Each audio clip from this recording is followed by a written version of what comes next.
Esta semana en Cuadriga, adiós a Benedicto XVI, su difícil legado. Decenas de miles de personas fueron a despedirse del Papa Benedicto XVI en su última audiencia general en Roma. El pontífice dio un discurso personal en el que habló de su amor por la Iglesia y agradeció a los asistentes que aceptaran su renuncia. Joseph Ratzinger fue un progresista en su juventud y quería descentralizar la Iglesia.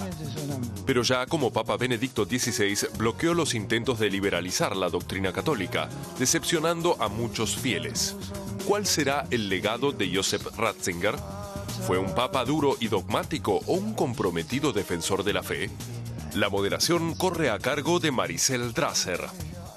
Hola, ¿qué tal? Bienvenidos a una nueva emisión de Cuadriga. Hoy desde un nuevo estudio, como podrán observar, desde este estudio totalmente renovado, especialmente diseñado para acoger esta ronda de debate. Ya nos dirá qué le parece. El tema, sede vacante. Así es una situación inédita, sin precedentes, que se da a partir de hoy en el Vaticano. El Papa es ex-Papa, o Papa emérito, si prefiere llamarlo así.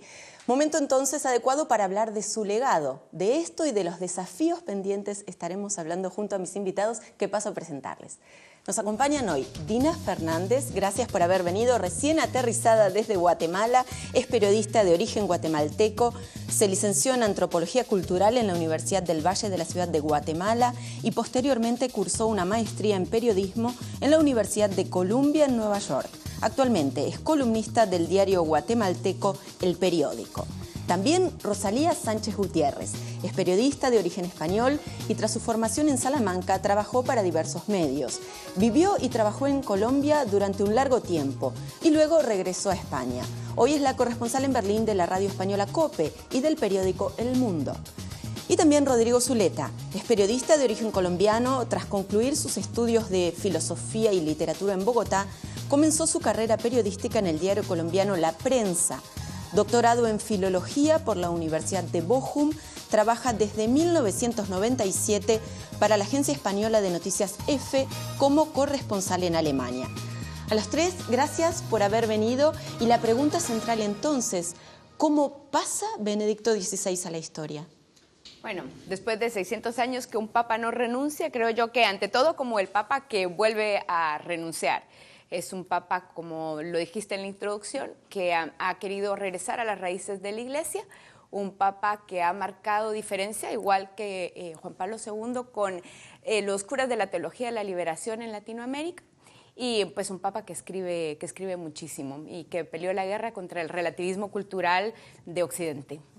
Es demasiado ingrato quizás decir que pasa más a la historia por cómo se fue del sillón que por cómo lo ocupó. Yo no creo que pase a la historia por el último paso que dio, que naturalmente marca su pontificado, pero yo creo que con la perspectiva del tiempo este papa será leído, porque lo que fundamentalmente hizo, no solo como papa, sino como cardenal y como teólogo, fue escribir. Este papa escribió una obra que es muy difícil leer en su totalidad. Solo con el tiempo se llegará a leer en profundidad y con el pozo necesario. Y yo creo que el gran legado de este papa está más en sus libros que en las decisiones que ha tomado en el pontificado, aún reconociendo que son muy importantes. Poca gente lee teología ahora, entonces yo creo que mucho va a ser más marcado por la controversia actual, más que por... Por cierto que hay controversia, porque si hablamos de balance, hablamos de un debe y un haber, en términos de contabilidad. ¿Qué queda en la columna del debe? ¿Errores, fallos? Bueno, ha sido un pontificado en comparación con los anteriores relativamente corto en ese sentido. Para mí, yo creo que, en eso estoy de acuerdo con Rosalía, se recordará más al teólogo Ratzinger que al Papa Benedicto XVI. Fue un pontificado lleno de caminos en diversas direcciones, es decir, hay cosas que parecían que iban en una dirección y luego salían en la otra. Hubo también en determinados momentos, me parece, incomprensión. Un caso clave fue el famoso discurso en la Universidad de Ratisbona, en donde estaba, es decir, allá hablaba el profesor Ratzinger de alguna manera, y son cosas en donde lo que se dice en una frase, en la siguiente frase está relativizándose, etcétera, etcétera, y lo único que se entendió fue una cita aparte que parecía un ataque frontal al Islam. Y esto es solo un ejemplo, pero muchas cosas pasan así, que no se sabía bien hacia dónde iba y nadie lo entendía. A mí más que hablar, es decir, yo siempre he sido bastante crítico de Ratzinger y de Benedicto XVI en muchos aspectos, me parece que en determinado momento se cerró a la liberación de la Iglesia que él mismo propugnó desde el Concilio Vaticano II como teólogo, pero hay una cosa positiva que me parece que queda aquí y es su tremenda humildad, y que me parece que es una cosa muy importante y que en esa medida el paso de su renuncia es más importante de lo que se cree. Para él, lo que él representaba, aquello a lo cual él estaba al servicio, era para él mucho más importante que su propia persona, y por eso tuvo el valor de renunciar. A mí me parece que también se puede resaltar un poco su figura en ese sentido, en contraposición a Juan Pablo II, que parecía una especie de estrella de rock. Mucha gente añora el carisma de Juan Pablo II. A mí la palabra carisma me pareció siempre sospechosa, es decir, carismáticos suelen ser los dictadores, los caudillos y aquellos que llevan a decisiones irracionales. Y Juan Pablo II en muchos aspectos llevaba a la gente en esa dirección. Aquí es todo lo contrario, es un individuo que estaba detrás de algo que él sabía que era mucho más grande que él. Y si hablamos de humildad, esto tiene que ver, claro, con la renuncia. Hay quienes analizan que en realidad la renuncia ha hecho más terrenal, ha humanizado la figura del Papa. Bueno, yo creo que le ha dicho uno de los cardenales, creo que el polaco, que de la cruz no se baja, y él ha dicho que no se está bajando de la cruz, que va a seguir sirviendo a la Iglesia. Yo creo que de alguna manera esto pone a la Iglesia en su tiempo, porque se vive ahora mucho más que lo que se vivía en la Edad Media o cuando empezó la costumbre de que los papas no se mueren en el cargo. Y yo creo que es razonable que un hombre que ya tiene una edad avanzada decida dejar el puesto, porque si no se convierten al final pueden ser marionetas, o sea, que estamos pensando en la probabilidad de tener un papa con Alzheimer, o sea, a eso llegaríamos. Y creo que esto abre la puerta para eso en el futuro. Y claro, está la edad, esto ha sido dicho por él mismo y todos estamos de acuerdo. Ahora bien, en torno a las razones que lo han llevado a tomar esta decisión, ¿podemos imaginar que sin el denominado Batilix hubiera renunciado o esto lo empujó en gran medida?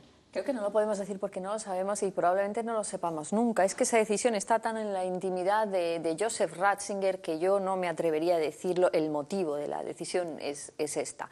Lo que sí es cierto es que con esta decisión, y él no es nada tonto, se está dando cuenta de que por la vía de los hechos se está introduciendo una reforma de la figura del Papa, de lo que es el pontificado de la silla de Pedro, que va a ser trascendente, que no va a pasar sin consecuencias en la historia de la Iglesia. Como decía Dina, se está abriendo la puerta a las decisiones razonables, a una serie de reformas que no se llevan por la teoría. Este Papa ha marcado una línea, sino por la vía de los hechos. Él no ha reformado la figura del Papa, no ha entrado al derecho canónico a decir que el Papa a tal edad debe de abandonar o que en ciertas condiciones, sino con su humildad se ha puesto delante de la Iglesia y ha dicho: yo renuncio. No ha teorizado, sino por la vía de los hechos, y ahí ha abierto una vía de reforma, ha marcado un camino de purificación y de reforma de la Iglesia que va a tener consecuencias. Y de hecho hablamos de consecuencias porque las homilías que ha pronunciado a partir de haber anunciado su renuncia han sido de un gran valor. Ha hablado sin eufemismos de divisiones y rivalidades dentro de la Iglesia, por ejemplo. Sí, y también yo creo que de egos. Hubo un caso, la gran crisis del pontificado de Benedicto XVI, yo creo que fue un problema de ego en gran buena parte, y de ego no de Benedicto XVI, sino de otro cardenal, colombiano además, de Monseñor Castrillón, cuando decidió pasar a la historia. Esa gente que decide pasar a la historia se pasa o no se pasa, cuando uno decide rehabilitando a los lefebvrianos, sin importar lo que pasara. Ahí fue una decisión absolutamente irracional en ese momento y absolutamente fuera de los hechos, sobre todo por todo lo que significaban los lefebvrianos y por qué ese paso hubiera tenido sentido si se hubiera dado un paso también hacia el ala izquierda de la Iglesia, hacia, por ejemplo, la teología de la liberación. Si uno trata de reconciliarse al tiempo con los lefebvrianos, con la teología de la liberación y con Hans Kung, es una historia. Pero si uno trata de reconciliarse con un movimiento absolutamente loco, irracional, preconciliar, fanático y antisemita. Además antisemita, puede que en el momento en que empezó la cosa no lo supieron, pero que además al final, y al mismo tiempo sigue siendo absolutamente intolerante con la teología de la liberación y, por ejemplo, con los separados vueltos a casar, entonces ahí hay una tremenda contradicción. Y eso, es decir, y esa decisión, es decir, Ratzinger estaba detrás de eso también, pero esa decisión, el que llevó la cosa a un extremo tremendo, ahí fue Castrillón, y parece ser, por lo que uno le dio, hubo discusión dentro del Vaticano también. No, yo decía que lo que sí debemos tener en cuenta es que este Papa, y eso lo distingue de todos los anteriores, le ha dado una importancia al diálogo, también por la vía de los hechos, tremenda. Si repasamos su obra escrita, muchísimos de sus libros están escritos a partir de conversaciones. Podemos recordar, él ha intercambiado impresiones, opiniones, pensamientos con todo un abanico de posiciones del pensamiento, de la teología, y las ha dejado reflejados en libros.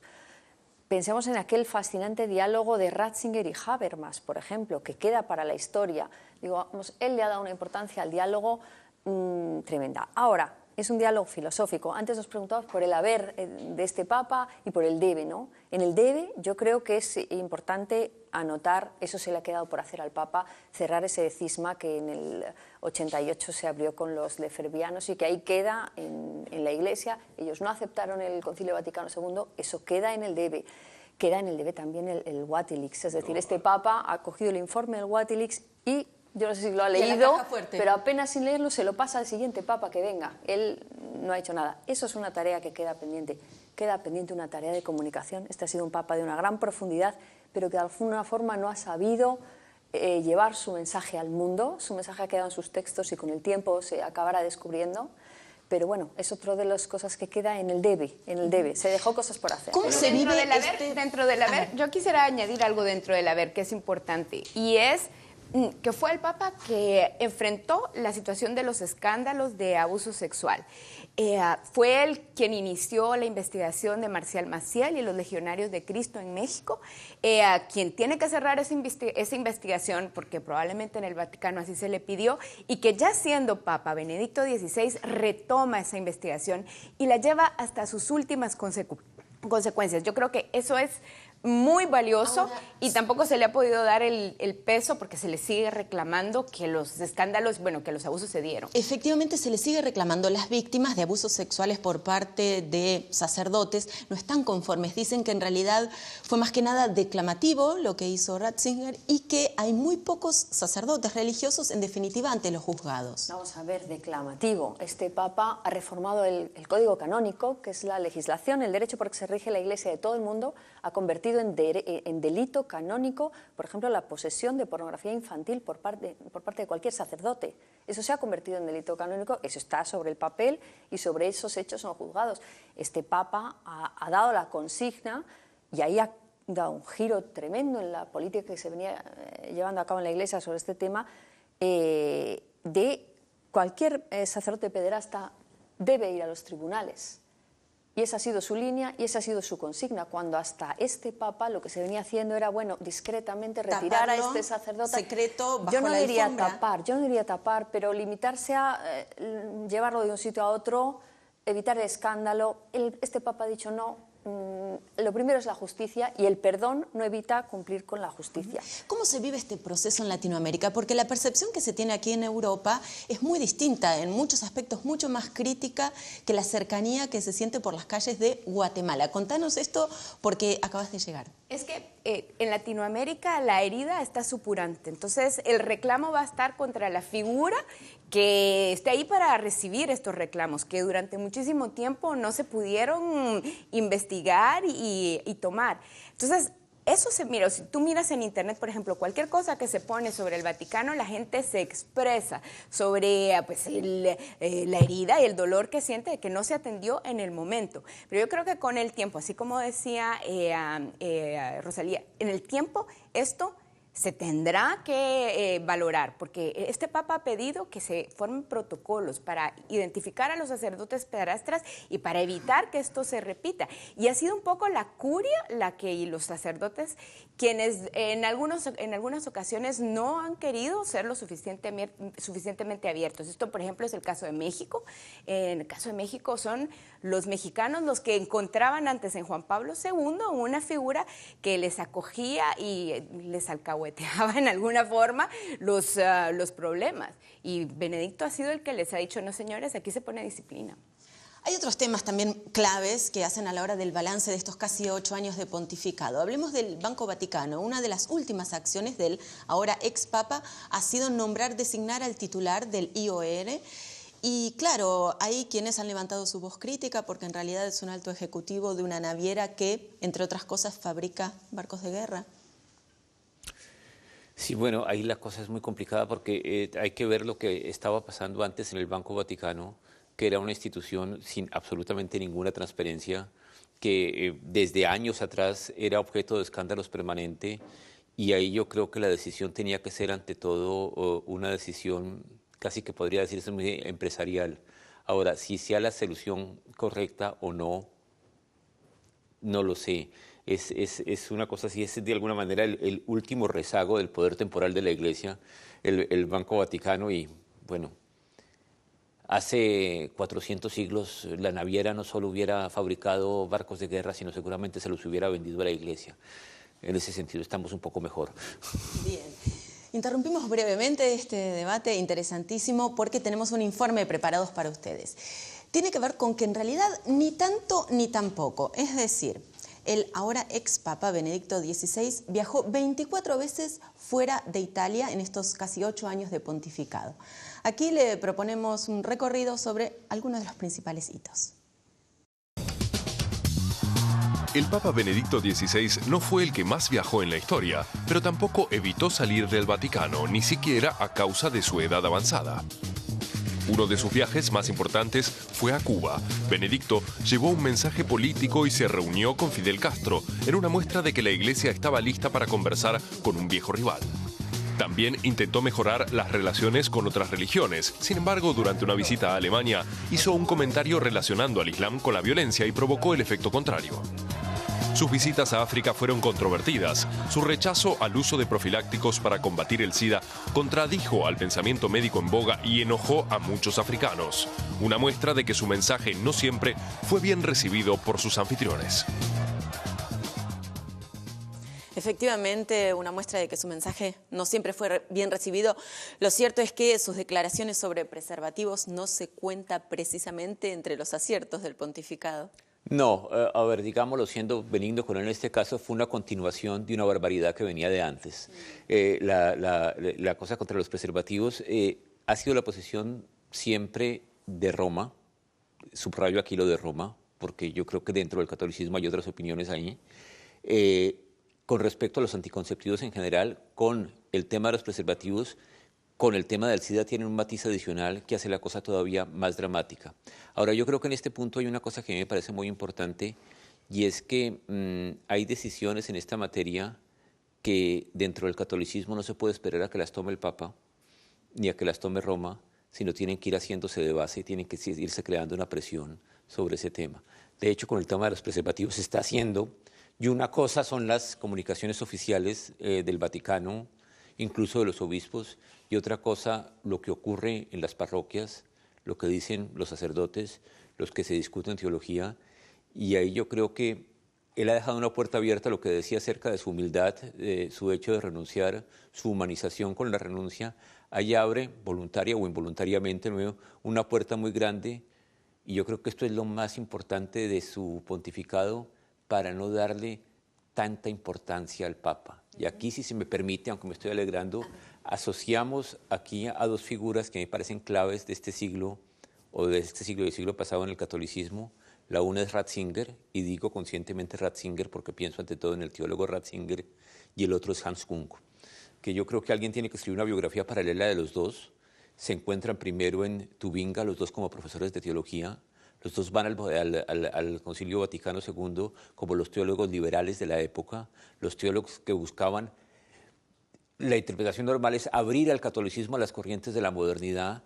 Yo creo que ambos lo que buscaban en ese momento era volver al catolicismo a sus fundamentos cristianos, a sus fundamentos evangélicos, a sus fundamentos anteriores al Concilio de Nicea, cuando empezaron todas las barbaridades, y buscar otra vez el encuentro del Evangelio. Yo creo que desde el Evangelio se pueden justificar muy bien el uso de preservativos en África, se pueden justificar un montón de cosas. Kung llegó mucho más lejos que Ratzinger en esa dirección, le costó su cátedra de teología católica, pero yo creo que poca gente es responsable de que tanta gente se haya mantenido dentro del cristianismo, voy a hablar, y dentro del catolicismo, como Hans Kung en este año. Porque ya que se escriba esa biografía paralela de Hans Kung y de Joseph Ratzinger, descubramos todos que estuvieron mucho más cerca de lo que nunca podíamos haber imaginado. De hecho, Benedicto XVI, ya como Papa, en 2005, ha recibido a Hans Kung en el Vaticano, en Castel Gandolfo, en la residencia de verano del Papa.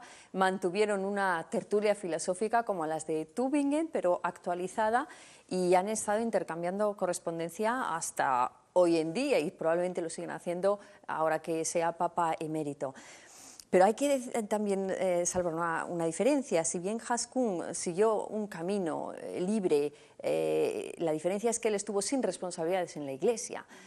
Porque se las quitaron. Y Benedicto XVI, sí, también es cierto que se las quitaron. Sí. Pero Benedicto XVI ha tenido sobre sus hombros el enorme peso de estar a la cabeza de la Iglesia.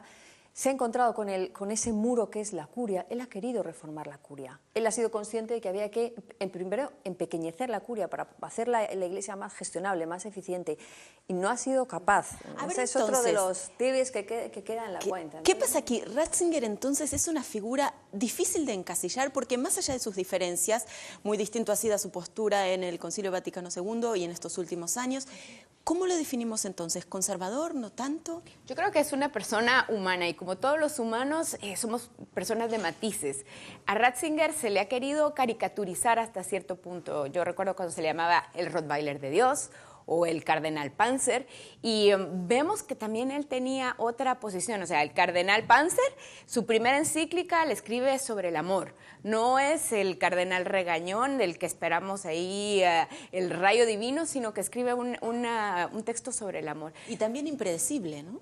Claro, y lleno de estos matices. O sea, por un lado es el que empieza a investigar y tratar de reformar a la curia.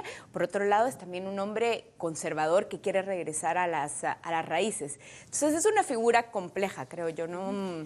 Hablábamos recién de los viajes, ¿no? Se conocen estos días que en su penúltimo viaje, Cuba y México, en marzo de 2012, fue tan agotador que empezó a pensar seriamente en la renuncia, como es natural para cualquier persona de esa edad, ¿no? Cualquiera de nosotros que nos veamos en esta situación, no quiero ni pensarlo.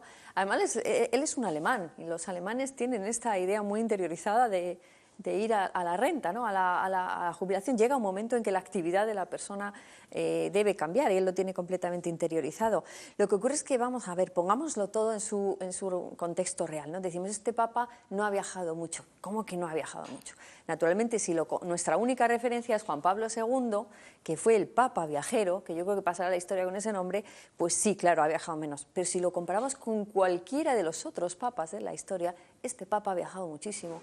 Este Papa ha hecho viajes muy comprometedores, muy difíciles. Ha llevado mensajes, como decías, incómodos allá donde iba.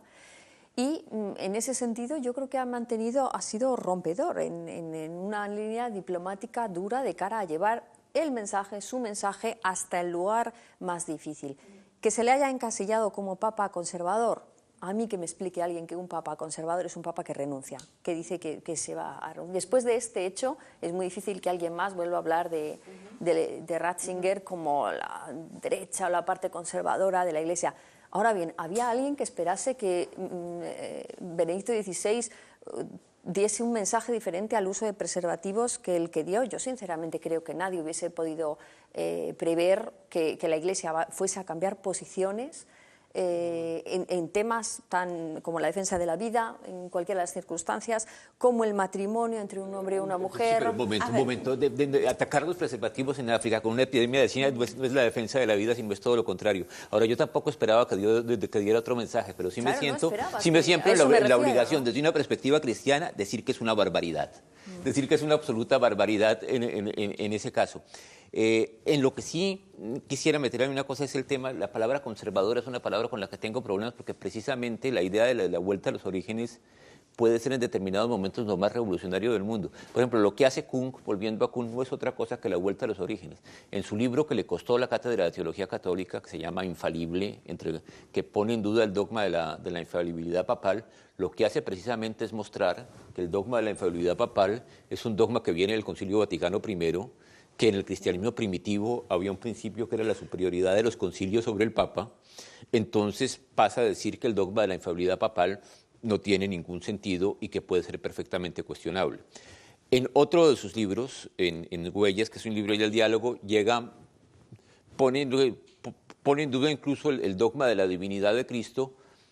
No lo pone en duda como dogma, sino dice que es una cosa que viene del Concilio de Nicea, es que es una cosa que ha dificultado las relaciones con el Islam, que ha dificultado las relaciones con el judaísmo, y que es una cosa, y lo muestra históricamente, antes de Constantino no se había proclamado el dogma. O sea que es una cosa que no es originariamente cristiana. Y si vamos más allá, Lutero no era otra cosa que el regreso a los fundamentos del cristianismo, y no había decreto crítico más fuerte de la Iglesia Católica. Es decir, el catolicismo se ha ido formando a través de los años, a través de una deformación del mensaje evangélico. Rodrigo, y el regreso al mensaje evangélico es el camino para reformar a la Iglesia. Solo por un momento, salimos de la obra de Hans Kuhn y entramos en la obra de Joseph Ratzinger, que es a lo que yo me refería antes. Yo tu opinión sobre los preservativos la considero perfectamente respetable, pero lo mencionaba desde el punto de vista que a este papa se le considere conservador. Yo creo que ha sido un papa muy rompedor. Lee Creación y Pecado, un libro ecologista que si lo tratamos de poner en posiciones políticas, nos resultan unas posiciones políticas que asociaríamos con la izquierda, con los verdes, en ningún caso con políticas conservadoras. Y sin embargo ahí está, negro sobre blanco. Es decir, hay muchas cosas y muchos aspectos en los que este papa ha sido rompedor, superando ese cartelito que le pusieron, apenas no había ni siquiera llegado al pontificado de papa conservador. A eso es a lo que yo me refería anteriormente. Yo lo que quería aquí era reivindicar un poco aquí la palabra conservadora, en medida que muchas veces el regreso a los orígenes puede ser la mejor manera de cuestionar una serie de tradiciones que no tienen que ver con esos orígenes. Ahí está. Es decir, más allá eso de es lo que me parece etiquetas ser que conservador no puede ser la forma más profunda de ser revolucionario. Bien. Más allá de etiquetas que, claro, está claro, no nos ayudan a entender el fenómeno. Hay muchos temas delicados. Y hoy es una situación histórica. A partir de hoy estamos en interregno, que justamente quiere decir entre reinos. ¿Cómo serán estos días? ¿Qué se puede esperar? Bueno, yo creo que serán días de cabildeo intenso en el Vaticano, de todos los papables y las corrientes que empujarán a uno u a otro. Eso es lo que yo creo que vamos a ver en Corrillos de Vaticano, no, lo que presumimos que habrá, porque no lo veremos. Pero bueno, en Latinoamérica, por supuesto, se habla nuevamente de todo lo que esperaríamos de ver un papa latinoamericano, cosa que dudo que suceda. En África se habla también de un papa africano, porque África es el continente donde más está creciendo el catolicismo. Y bueno, eso será. Y los italianos peleando por su pedazo, por volver después de más de 30 años, ¿no? ¿Ha llegado el momento de un papa latinoamericano o de África? Pues, ¿y por qué no? Quiero decir, esto no es cuestión de qué hora es, ¿no? Sino de lo que el Colegio Cardenalicio termine decidiendo cuando se encierren ahí en la Capilla Sixtina. Ahora mismo me parece que esa es la línea de tensión entre una parte del Colegio Cardenalicio y otros. Si ha llegado el momento, o si el Papa que requiere la Iglesia en este momento debe ser un Papa del extrarradio, digamos, teniendo como centro el Vaticano, que es una forma de entender el mundo un poco peculiar, pero bueno, así es como lo entiende la Iglesia de Roma, o si los cardenales italianos quieren regresar el eje del papado, del pontificado, a esa visión vaticana, romana. Lo que pasa si miramos históricamente las elecciones de los papas, cuando pasa esto de dos líneas de tensión muy claras, lo que suele acabar ocurriendo es que esa línea de tensión se rompe y sale una alternativa tercera que nadie esperaba, ¿no? Creo que también podemos contar con esa posibilidad. ¿Cuánto tendrá en cuenta... Un papa palestino o algo así. ¿Cuánto tendrá que ver la procedencia del nuevo papa? ¿Cuánto la personalidad, las fuerzas físicas, la edad? Son todos factores de los que se habla. ¿Qué papa se necesita ahora?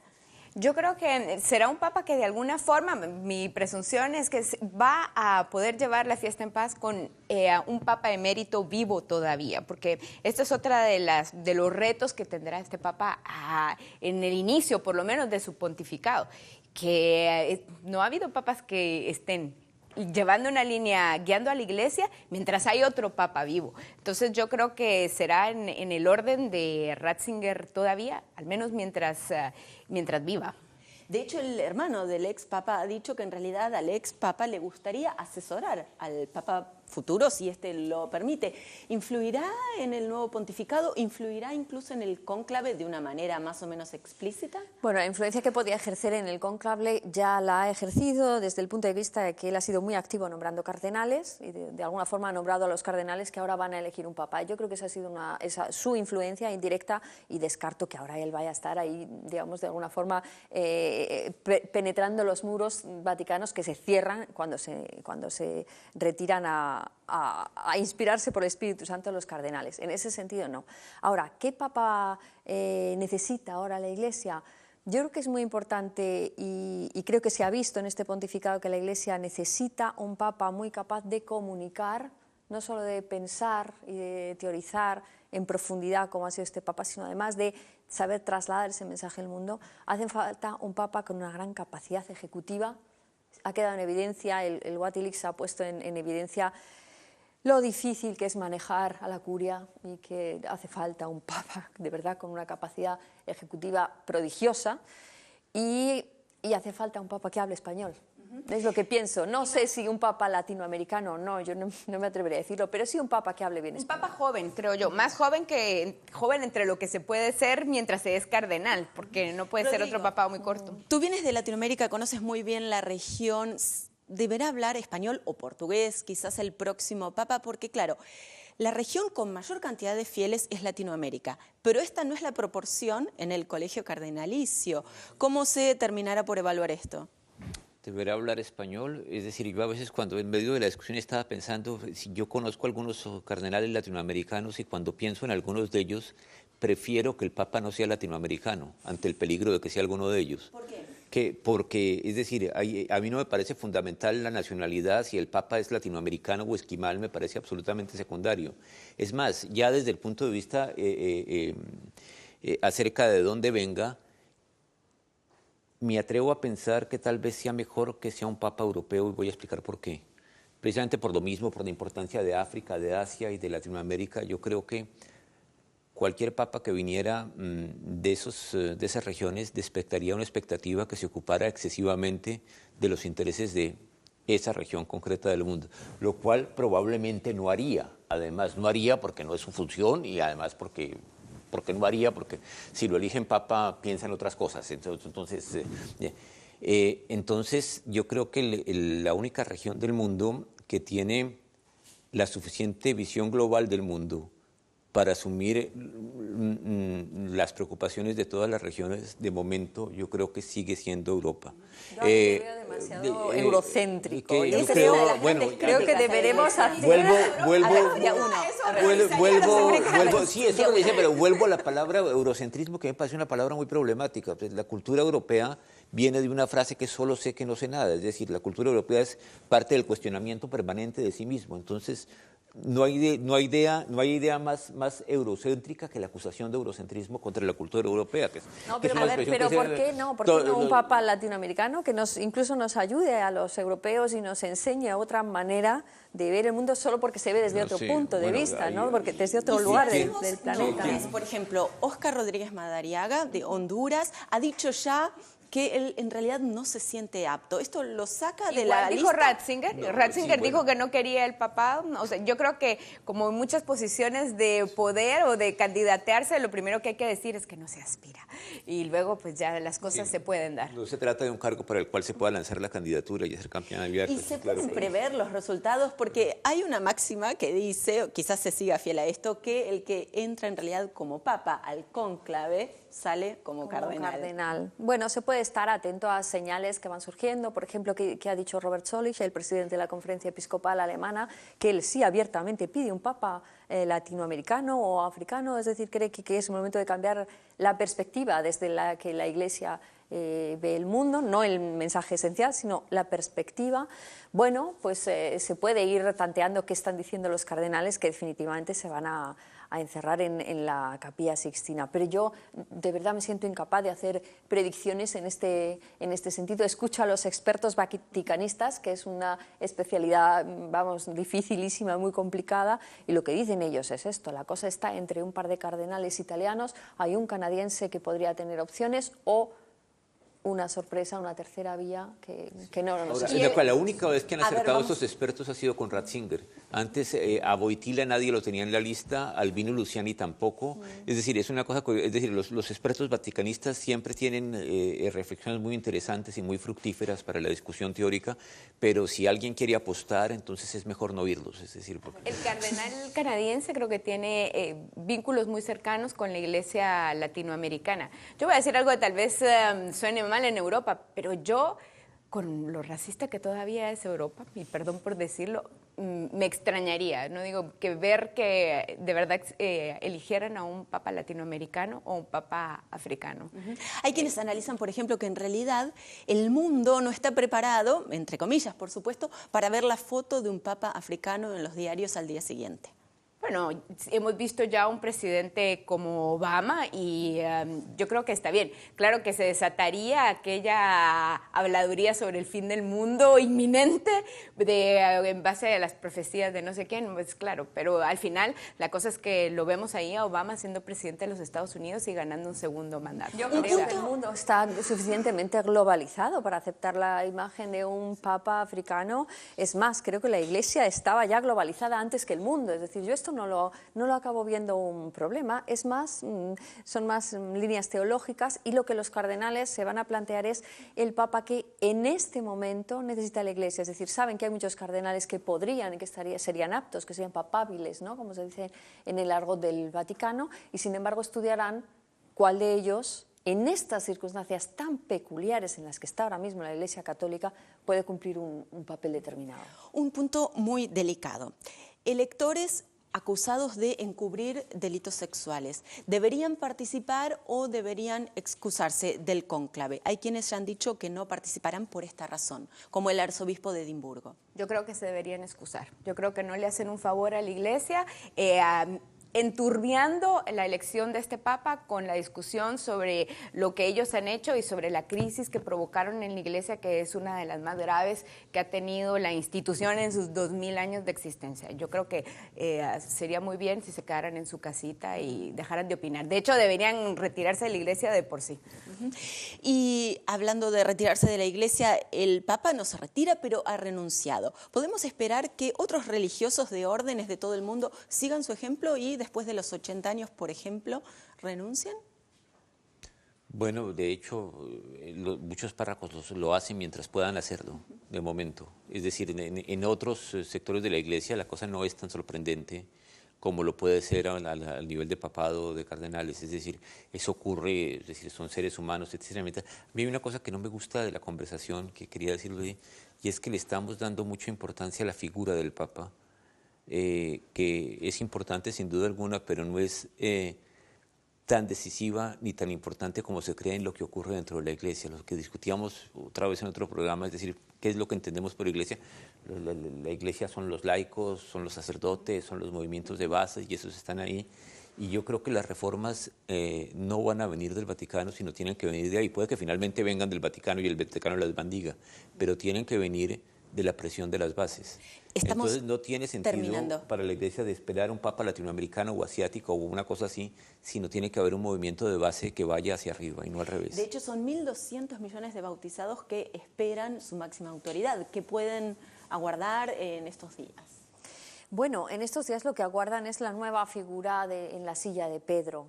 Realmente, aunque Rodrigo tiene su gran parte de razón al afirmar que la Iglesia no es el Papa y que no podemos pensar en el Papa, y citamos a tu querido Hans Küng como un rey absoluto del siglo XI, ¿no?, que esa es un poco el lastre que arrastra esa figura legalmente, canónicamente. La Iglesia está en la base, por supuesto, pero la Iglesia, por su propia tradición, valora la silla de Pedro y necesita y requiere la guía de la silla de Pedro, y lo que en estos momentos está deseando los católicos es ver ahí sentado a un papa. Ahora bien, lo complicado va a venir después. aunque yo me fiaría más de las declaraciones que ha hecho Benedicto XVI diciendo que él se va a mantener en silencio y en la vida contemplativa que lo que dice su hermano, ¿no? Yo optaría más por escuchar a Benedicto XVI, pero no podemos pensar que este Papa, que no ha hecho otra cosa que escribir, por ejemplo, va a dejar de escribir. ¿Qué va a suceder en el futuro si este Papa escribe algo que no es exactamente idéntico a lo que dice el Papa que se nombre a partir de ahora, ¿no? Es un fenómeno inédito que abre preguntas e interrogantes. Un espacio imprevisible, abierto a múltiples posibilidades y que, sin duda, y por la vía de los hechos, y casi terminamos como empezábamos, va a llevar a la reforma de la figura del papado, porque así va a ser. Hablabas en tu anterior respuesta de crisis. ¿Asistimos en definitiva en este momento a la agonía de la Iglesia, a su pérdida de influencia de manera inexorable o habrá un renacer? Es difícil decirlo. Yo creo que la situación de la Iglesia en Europa no se puede comparar a la de África. Yo acabo de leer un artículo en International Herald Tribune donde se muestra cómo los africanos están llegando masivamente a las iglesias. La fe sigue muy viva y el cariño, la tradición en América Latina también. Entonces, yo no diría que es la muerte de la Iglesia, pero sí que la Iglesia está en una posición en que debe reformar algunas cosas y debe terminar de saldar cuentas. El caso de los abusos sexuales es una de ellas, la transparencia del Banco Vaticano y toda su gestión administrativa es otra, ¿no? Muy brevemente, ¿terminará de saldar cuentas la Iglesia en el próximo pontificado o lo intentará? No. Lo intentará, puede que sí, terminará, no. Bien. Es una historia milenaria que habrá de continuar. Gracias a los tres por haber estado y gracias también a usted. Escríbanos, puede comunicarse a la dirección de correo electrónico cuadriga@dw.de. Repito, cuadriga@dw.de. Todos los correos electrónicos son leídos y además nos alegra recibirlos. Cuéntenos qué le pareció el estudio y también, claro, sobre el tema, qué opina.